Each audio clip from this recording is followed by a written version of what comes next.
Megyn Kelly just obliterated Meghan Markle's Bloomberg interview, and what she revealed is absolutely explosive. We're not talking about a simple critique here. We're talking about a full-scale dissection that exposed every calculated move, every rehearsed line, and every moment of cringe that Megyn thought would make her look relatable. Spoiler alert, it did the exact opposite. The Bloomberg sit-down was supposed to be Megyn's big redemption moment, her chance to show the world she's just a regular working mom who happens to have a title. Instead, it turned into what insiders are now calling a career-ending humiliation. And Megyn Kelly didn't just notice, she made sure the entire world saw it too. So what exactly went wrong? Well, buckle up, because this gets messy fast. Megyn sat down with Bloomberg's Chang for what was supposed to be a friendly softball interview. You know the type, soft lighting, casual burger joint, questions designed to make the subject look good. But even with all that setup, even with an interviewer who seemed ready to worship at the altar of the Duchess of Sussex, Megyn still managed to come across as tone-deaf, privileged, and completely out of touch. And Megyn Kelly? She caught every single misstep, every eye-roll-worthy moment, every claim that didn't add up. The breakdown she delivered on her show wasn't just commentary. It was a masterclass in calling out Hollywood fakery. Here's the thing that's got everyone talking. Megyn Kelly didn't just criticize the interview. She revealed why this particular appearance was such a disaster for Megyn's brand. She exposed the contradictions, the missed opportunities, and the moments where Megyn's mask slipped just enough to show what's really going on behind the scenes. From bizarre complaints about pantyhose to passive-aggressive digs at critics, from insulting her own interviewer to fumbling basic questions about motherhood, this interview had it all. And according to sources close to the situation, the fallout is already starting. Hollywood insiders are whispering that Megyn's team is in full panic mode, trying to contain the damage. But when Megyn Kelly comes for you with receipts, good luck putting that fire out. We're going to walk through every explosive moment, every calculated comment from Megyn Kelly, and every reason why industry experts are now saying this Bloomberg interview might be the beginning of the end for Meghan Markle's media empire. Trust me, what comes next is going to shock you. But that was just the beginning of this disaster. Let's start with the moment that made Megyn Kelly's jaw literally drop. Chang asked Megyn if there was any inherent tension in trying to be relatable while also being a duchess. Simple question, right? The kind of softball lob that most celebrities would knock out of the park with some gracious answer about balancing public and private life. But not Megyn. Oh no, Megyn decided this was the perfect moment to complain about pantyhose. Yes, you read that right, pantyhose. The woman who married into one of the wealthiest, most powerful families on the planet used her Bloomberg platform to whine about having to wear nude stockings. Here's what she actually said, quote, "I couldn't be as vocal, and I had to wear nude pantyhose all the time. Let's be honest, that was not very myself. I hadn't seen pantyhose since movies in the 80s when they came in the little egg. That felt a little bit inauthentic." And Megyn Kelly could not believe what she was hearing. The sheer privilege dripping from that statement. The complete disconnect from reality. While millions of women around the world are struggling to pay bills, keep roofs over their heads, and put food on the table, Meghan Markle is on international television complaining that wearing hosiery to royal events was some kind of human rights violation. But here's where it gets even more insulting. Megyn tried to frame this as being about authenticity. She went on about showing up organically and authentically in spaces, using what Megyn Kelly called the Hollywood lexicon that makes everyone want to roll their eyes into the back of their heads. Show up in the space organically and authentically. Those were her actual words. And Megyn Kelly absolutely destroyed this logic. Because if wearing pantyhose was so inauthentic, what does that say about everything else Megyn did during her time as a working royal? Was curtsying inauthentic?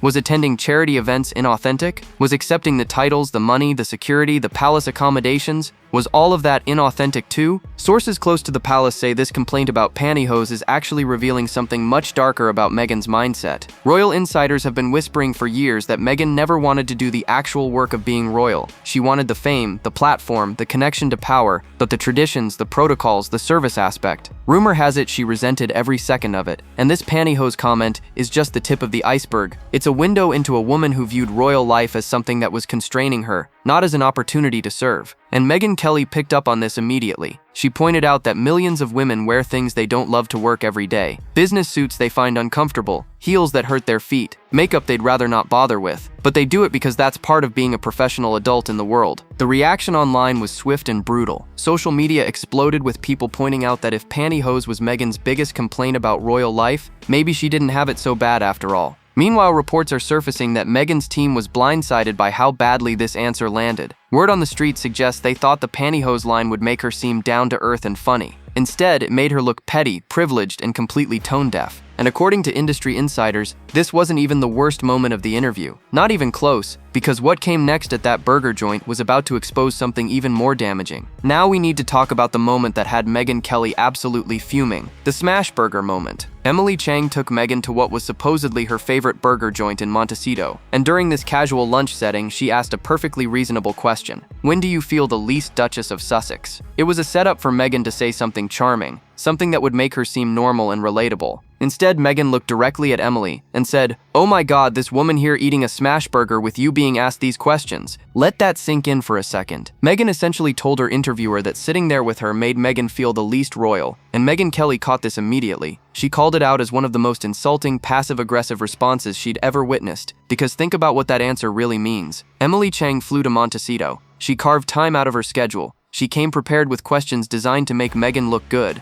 And Megyn's response was basically, "Sitting here with you makes me feel like a nobody. Sitting here with you is when I feel the least special." The optics of this are absolutely devastating, and sources close to the situation claim Emily's team was reportedly shocked by how dismissive Megyn came across. But here's what makes this moment even more revealing. Megyn Kelly pointed out that this wasn't just rudeness. This was Megyn accidentally exposing her true feelings about the press and about anyone she views as beneath her. Remember, this is the same woman who claims she was bullied and mistreated by the media, the same woman who talks about being misunderstood and misrepresented, but when she gets a friendly interviewer serving up softball questions, she can't even pretend to be gracious for 90 minutes. Industry insiders are whispering that this moment is a perfect example of what people who've worked with Megyn have been saying privately for years. Behind closed doors, people are saying she's difficult, dismissive, and only interested in interactions that directly benefit her brand. Palace staff who dealt with her reportedly described an environment where Megyn treated anyone she didn't view as important with barely concealed contempt. And now here it is, caught on camera for the world to see. The mask slipped, and what showed underneath wasn't pretty. But Megyn Kelly didn't stop there. She went even further and said that if Megyn really wanted to make waves, if she really wanted to show some backbone and authenticity, she should have sat down with someone who would actually challenge her. Sit down with Megyn Kelly herself. Sit down with Piers Morgan. Sit down with someone who's not going to treat you like royalty just because you married into a title. And here's where Megyn Kelly revealed something absolutely brilliant that could have saved Megyn's entire career. After Megyn Kelly and her team did that parody sketch called Megyn with a Y that absolutely roasted the Duchess, Megyn Kelly said the smartest move Megyn could have made was to embrace the joke. Reach out to Megyn Kelly's team and say, "Hey, I want to come play. Can I do a version of that with you guys?" Think about how genius that would have been. If Megyn had shown up, laughed at herself, participated in the comedy, it would have completely changed public perception overnight. People would have said, "You know what? She's got a sense of humor. She can take a joke. Maybe we've been too hard on her." It would have been the ultimate redemption move. But Megyn didn't do it. And according to Megyn Kelly, that's not an accident. It's because Megyn doesn't have a sense of humor about herself. She can't laugh at her own contradictions, her own missteps, her own privilege, and that inability to be self-aware. Insiders claim that's what's really killing her career. Because Hollywood and the public will forgive almost anything, except someone who takes themselves too seriously, while demanding everyone else find them relatable. And speaking of taking yourself too seriously, what Megyn Kelly revealed next about Megyn's reaction to criticism is going to blow your mind. Here's where Megyn Kelly delivered what might be the most brutal truth bomb of the entire takedown. She didn't just criticize Megyn for being tone-deaf in the Bloomberg interview. She revealed exactly what Megyn should have done to turn her entire reputation around, and why refusing to do it basically sealed her fate in Hollywood. We're talking about the moment after the Megyn with a Y sketch, that savage parody that had everyone talking. And according to Megyn Kelly, Megyn's refusal to play along with the joke wasn't just a missed opportunity, it was career suicide. Let's break down what actually happened. The Academy of Television Arts and Sciences aired this sketch that absolutely skewered Megyn and Harry. It was brutal, it was hilarious, and it went viral. Megyn Kelly and her co-host were part of it, and they pulled no punches. They mocked everything from Megyn's constant victim narrative to her desperate attempts to stay relevant. And you know what? The sketch was a massive hit. People loved it because it said out loud what millions were already thinking. But here's the kicker. After that sketch aired, Megyn had a golden opportunity sitting right in front of her, and she walked away from it. Megyn Kelly revealed on her show that the smartest play Megyn could have made was to have her people reach out and say, "I want to come play along. Can I do a version of this with you?" Imagine that for a second. Imagine Meghan Markle showing up on Megyn Kelly's show, sitting down with the very people who roasted her and laughing along with the jokes, participating in a sequel sketch, making fun of herself, showing the world that she doesn't take herself so seriously, that she can handle criticism with grace and humor. According to Megyn Kelly, that move would have changed everything. It would have made people like her. It would have made her seem human, relatable, and self-aware. But Megyn didn't do it. Not even close. And Megyn Kelly says that's not by accident. It's because Megyn fundamentally cannot laugh at herself. She cannot handle being the butt of a joke, even when playing along would benefit her massively. Sources close to the situation claim Megyn's team actually discussed the possibility of responding to the sketch in some way, but Megyn herself shut it down immediately. Word on the street suggests she was furious about the parody, absolutely livid that anyone would dare mock her. And instead of using that anger productively, instead of showing some humility and humor, she just ignored it, pretended it didn't happen, moved on like it was beneath her to acknowledge. Industry insiders are now saying this pattern of behavior is exactly why Megyn's brand is tanking. Hollywood thrives on people who can take a hit and bounce back with style. Look at celebrities who've been roasted, parodied, and dragged through the mud but came out stronger because they laughed along. They showed up to award shows and made jokes about their own scandals. They went on late-night TV and poked fun at themselves. That's how you win back public favor. But Megyn, rumor has it she genuinely believes she's above all that. She thinks she shouldn't have to play that game because she's a duchess, because she's been through so much, because she deserves respect without having to earn it back. And here's where it gets even more revealing. Megyn Kelly didn't just say Megyn lacks a sense of humor. She went further and said that Megyn's team knows this is a problem. Palace insiders and Hollywood sources have reportedly been trying to get Megyn to soften her image, to show some vulnerability that isn't just trauma dumping in interviews. But every time an opportunity comes up, Megyn doubles down on being the victim, being the misunderstood duchess, being the woman who's too authentic for this cruel world. And that strategy? It's not working anymore. The public is exhausted. The media is exhausted. Even her own supporters are starting to question whether she'll ever just lighten up. But wait, because Megyn Kelly had even more receipts. She casually mentioned that instead of embracing the joke, Megyn probably has voodoo dolls of her critics. Now that might sound like a throwaway joke, but sources close to Megyn's inner circle claim there's actually some truth to the idea that Megyn obsesses over her critics in deeply unhealthy ways. Reports are surfacing about alleged lists of people who've wronged her, screenshots of negative articles, and a growing paranoia about who's against her. And if even half of that is true, it explains everything about why Megyn can't move past the negativity. She's too busy cataloging it, nursing it, letting it consume her. And what came next in Megyn Kelly's breakdown proved that Megyn's obsession with her critics is spiraling out of control. Now we're getting into territory that sounds almost too wild to be true, but stick with me because the evidence is piling up. During Megyn Kelly's breakdown of the Bloomberg interview, she made a comment that stopped everyone in their tracks. She said, and this is a direct quote, "I think she's got voodoo dolls of you." She was talking about Megyn having voodoo dolls of her critics, of the people who've dared to call her out. And while that might sound like just a snarky joke, sources close to Megyn's inner circle are whispering that the reality might not be that far off. Let's be clear about what we're really talking about here. We're not necessarily talking about literal voodoo dolls, although honestly at this point nothing would surprise anyone. What we're talking about is an obsessive, unhealthy fixation on anyone who criticizes Megyn. Industry insiders claim that behind closed doors, Megyn keeps track of every negative article, every critical comment, every person who's spoken against her. Reports are surfacing that she allegedly screenshots unfavorable coverage, maintains lists of journalists and commentators who've been harsh, and spends an alarming amount of time monitoring what people say about her online. This isn't just gossip. Multiple former staffers have hinted at this pattern over the years. Remember all those stories about Megyn waking up at 5 in the morning to check how she's being covered in the press? About her being constantly glued to her phone, refreshing social media, reading every comment? Palace sources claim this was happening even when she was a working royal, and it reportedly drove Palace communications teams absolutely crazy. They'd advise her to stop reading the comments, to let the press office handle media relations, but rumor has it Megyn couldn't help herself. She had to know what everyone was saying. She had to control the narrative at all times. And here's where it gets darker.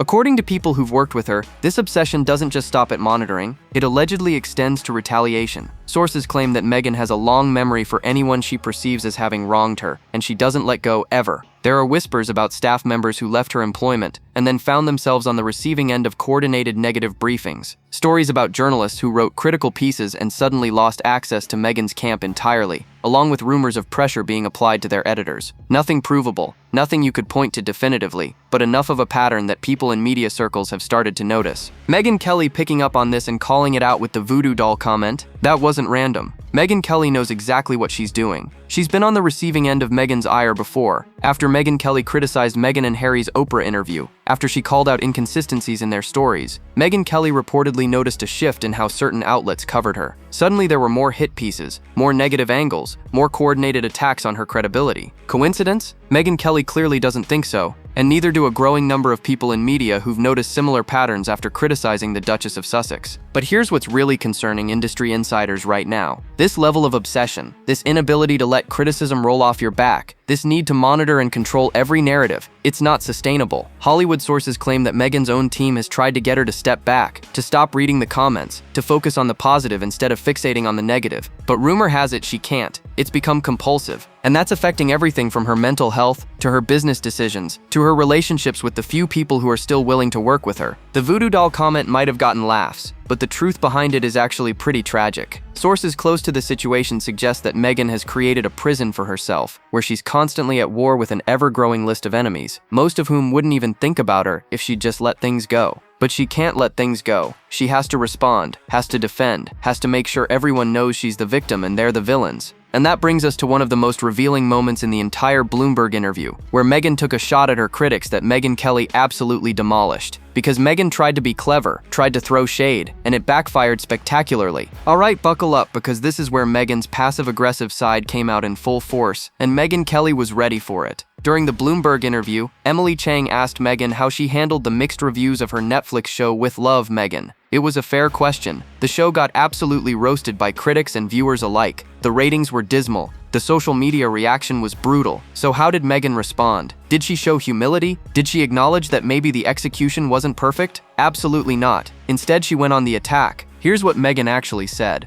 And this is worth breaking down word by word. I think oftentimes the negative voices, are they saying negative things and then secretly going home and making single skillet spaghetti? Possibly. And that's all right. They're trying to pay their bills, and that's for them to sort out if they're comfortable doing it at someone else's detriment. Let that sink in. Meghan Markle, the woman worth millions, the woman who lives in a $16 million Montecito mansion, just suggested that her critics are broke, desperate people who attack her to pay their bills while secretly cooking the recipes from her show. Megyn Kelly heard this and absolutely lost it. She pointed out the sheer audacity of that statement. First of all, Megyn Kelly and her co-host made one pot pasta specifically to mock Meghan. They didn't do it secretly. They did it on camera, publicly, as part of their criticism. They made it very clear they were roasting Meghan's absurd cooking show, where she acted like she invented basic recipes that have existed for decades. But here's the even better part. Megyn Kelly revealed that the one-pot pasta recipe they used, it wasn't even Meghan's recipe. It was Martha Stewart's. Because of course Meghan didn't actually create these recipes herself. She just repackaged existing dishes and acted like she was sharing some profound culinary wisdom. The insult embedded in Meghan's comment is staggering when you really think about it. She's essentially saying that anyone who criticizes her must be doing it for money because they're struggling financially, as if the only possible reason someone would find fault with her show, her behavior, or her constant contradictions is because they're jealous and broke. It completely dismisses the idea that people might have legitimate criticisms, that maybe her show was actually shallow, overproduced, and insultingly basic, that maybe people are tired of being lectured about domesticity by someone who reportedly has a full staff raising her children. Sources close to the situation claim that Megyn Kelly felt personally attacked by this comment, and rightfully so, because Megyn Kelly is not hurting for money. She's not making content about Meghan Markle because she needs to pay bills. She's doing it because Meghan represents everything that's wrong with celebrity culture right now. The performative authenticity, the victim mentality despite massive privilege, the constant demands for privacy while seeking publicity. And the fact that Meghan can't see that, the fact that she genuinely believes her critics are just jealous haters, that reveals a level of delusion that industry insiders say is becoming impossible to work with. But Megyn Kelly didn't just defend herself. She went on the offensive and pointed out the hypocrisy dripping from Meghan's statement. Meghan talks about people doing things at someone else's detriment while being comfortable with it. But wait a minute, isn't that exactly what Meghan did to the royal family? She went on Oprah and made explosive allegations that damaged the monarchy's reputation, allegations that have never been proven, all while building her own brand on the back of that controversy. She cut Harry off from his family, kept their children away from their royal heritage, and according to Megyn Kelly, contributed to the stress that arguably shortened Queen Elizabeth's life. And Meghan wants to talk about people being comfortable doing things at someone else's detriment? The online reaction to this moment was savage. Social media exploded with people pointing out that they criticize Meghan for free, not for money, that they don't need to be paid to see through her act, that her assumption that critics must have financial motives says everything about how Meghan views the world. Everything is transactional to her. Everything is about money, status, and image. The idea that people might just genuinely dislike her behavior because it's objectionable, that doesn't compute in Meghan's worldview. And here's what's really got Meghan's team worried. According to insiders, this single skillet spaghetti comment is being used as evidence of exactly what palace staffers have been saying for years, that Meghan is condescending, that she looks down on people, that she can't handle criticism without lashing out. This wasn't a one-time slip. This is who she is. And the more she does interviews, the more that reality becomes impossible to hide. But the spaghetti comment wasn't even the most embarrassing moment of the Bloomberg interview, because what happened when Emily Chang asked about homemaking was about to reveal an even bigger contradiction. Now we need to talk about the moment that made even Meghan's supporters cringe. Emily Chang brought up the criticism that Meghan's Netflix show was glorifying homemaking and domestic work, and Meghan's response was so confused, so contradictory, so painfully unaware that Megyn Kelly could barely contain herself. This is where the entire facade of Meghan's carefully constructed image came crashing down in real time, and the world got to see just how little sense any of it actually makes. Emily Chang said, "There's this take that you're glorifying homemaking or glorifying domesticity," and Meghan responded with, "Oh really? That feels odd to me." She acted genuinely surprised, genuinely confused that anyone would think a show about cooking, gardening, hosting, and creating a beautiful home environment was about homemaking. Let that absurdity sink in for a moment. Then Emily pressed further and asked how Meghan would respond to that criticism. And this is where things went completely off the rails. Meghan said, I hadn't heard that, but I'm really unapologetic about the fact that, wouldn't it be lovely to go and churn your own butter? Sure, maybe. I don't have time for that. I don't have time for that. And I don't think you get an extra gold star if you do that. Megyn Kelly heard this and absolutely exploded. She called out the hypocrisy so perfectly, because Meghan literally showed everyone her beehive in the Netflix show. She paraded around her massive Montecito property, showing off her gardens, her chicken coop, her elaborate home setup. She made an entire show about creating this domestic paradise, but now when someone suggests that's glorifying homemaking, suddenly Meghan doesn't have time for that. Suddenly she's too busy and too important to actually do the things she built an entire brand around. Pick a lane, Duchess. You can't have it both ways. But here's what really got under Megyn Kelly's skin, and honestly under the skin of millions of women watching. The question from Emily Chang wasn't an attack. It was actually an opportunity. Because what's wrong with glorifying homemaking? What's wrong with celebrating the work that goes into creating a warm, loving environment for your family? What's wrong with acknowledging that cooking for your children, maintaining a home, and building that foundation is valuable work? If Meghan had any self-awareness, if she had any real connection to the values she claims to represent, she would have leaned into that. She would have said, you know what? There's nothing wrong with homemaking. It's important work. It's hard work, and I'm proud to celebrate it. But she didn't say that. And Megyn Kelly pointed out exactly why. It's because Meghan doesn't actually do that work. According to sources close to the situation, Meghan has a full staff. She has nannies raising her children. She has housekeepers maintaining her home. She has chefs preparing meals. She has gardeners tending her property. The entire domestic setup that she showcases on camera, rumor has it she's not the one actually maintaining it day to day. So when Emily Chang suggested she was glorifying homemaking,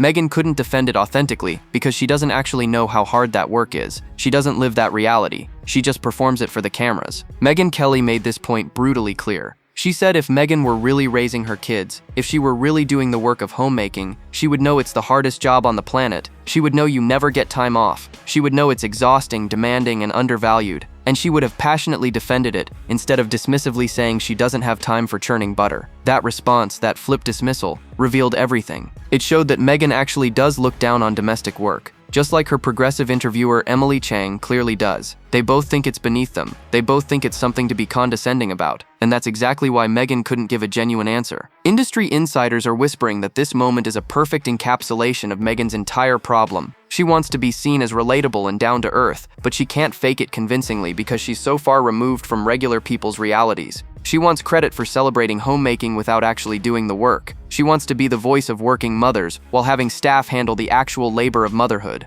And the more she talks, the more these contradictions become impossible to ignore. Sources close to her team claim they're desperately trying to coach her on how to navigate these questions, but Meghan reportedly refuses to listen. She thinks she's nailing these interviews. She thinks she's coming across as authentic and inspiring, but the public isn't buying it anymore. The churning butter comment became an instant meme. Social media exploded with working mothers pointing out that they don't have time for a lot of things either, but they still manage to raise their kids, cook their meals, and maintain their homes without a staff of helpers. They do it because they have to. And watching a multi-millionaire duchess complain about not having time while living in a mansion with full-time help, it's insulting. It's tone deaf. And according to Megyn Kelly, it's proof that Meghan will never understand why people can't stand her. But Megyn Kelly wasn't done yet, because she had one more theory about why Meghan fumbled that question so badly, and this theory is making palace insiders extremely uncomfortable. Here's where Megyn Kelly delivered what might be the most devastating observation of the entire takedown. She didn't just criticize Meghan's response about homemaking, she explained exactly why Meghan couldn't defend it properly, and the reason is absolutely brutal. According to Megyn Kelly, Meghan has a staff raising her kids. That's why she couldn't passionately defend motherhood and homemaking, because she doesn't actually do it. Think about what Megyn Kelly was really saying here.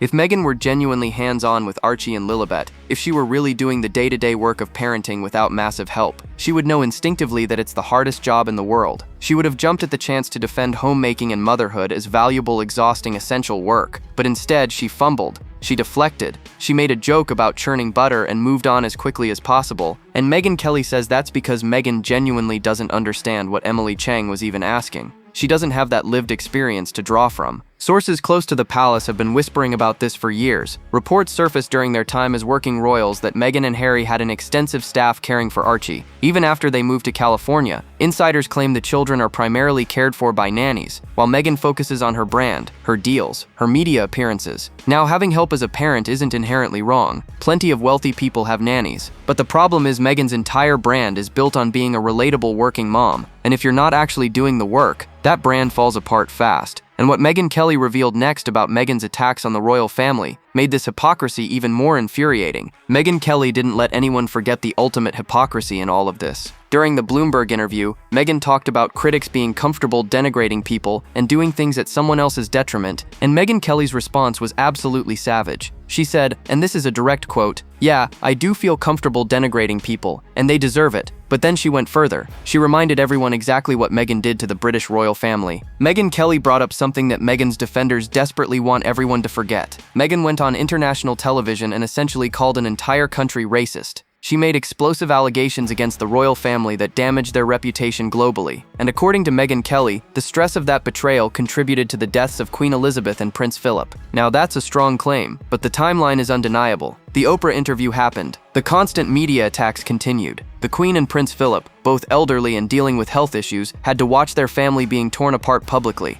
And within a relatively short time, both passed away. Megyn Kelly put it bluntly, "I didn't call my whole country racist like you did. I didn't kill my grandmother-in-law." Those words hit hard because they speak to something a lot of people feel but are afraid to say out loud. The idea that Meghan's actions had real consequences for real people, including two elderly individuals who dedicated their entire lives to service. And now Meghan wants to lecture others about doing things at someone else's detriment? The audacity is staggering. But Megyn Kelly wasn't finished exposing Meghan's hypocrisy, because she had one more piece of evidence that accidentally proves everything. Now here's where things get really interesting. During the discussion, Maureen Callahan brought up a Netflix documentary called Rebel Royals, and the connection she made is absolutely brilliant. This documentary follows Princess Martha Louise of Norway, who falls in love with a Black American shaman from Los Angeles. And according to Maureen, it's basically the Harry and Meghan story if it were actually funny and authentic instead of calculated and performative. Here's what makes this comparison so devastating. The Norwegian princess and her shaman partner are genuinely unconventional, and they own it completely. The shaman is open about his identity and lifestyle. He's not pretending to be something he's not. And the princess?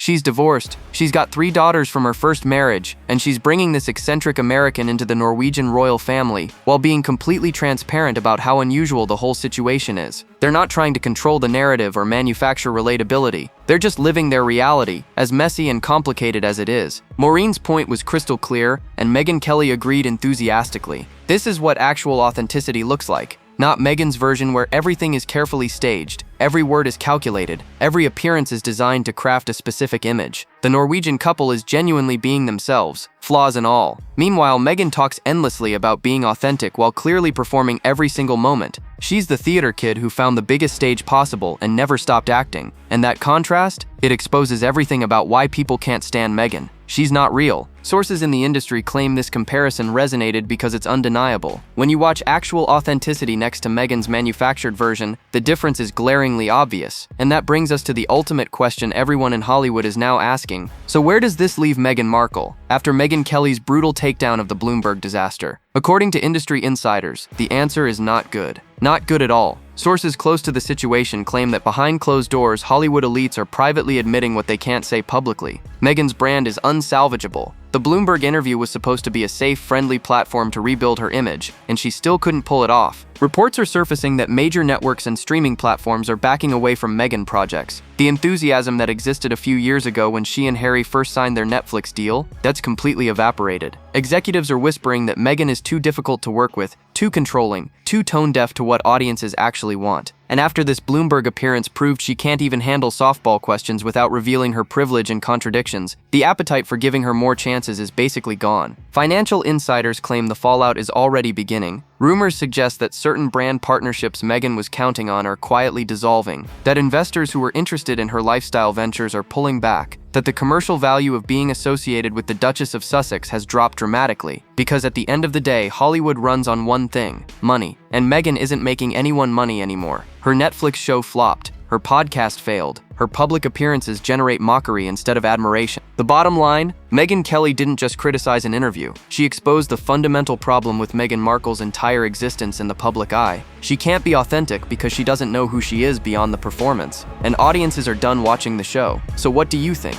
Is Meghan's career officially over, or can she somehow pull off a comeback? Drop your thoughts below, hit that like button, subscribe, and stay tuned because the next video is waiting and you won't believe what's coming next.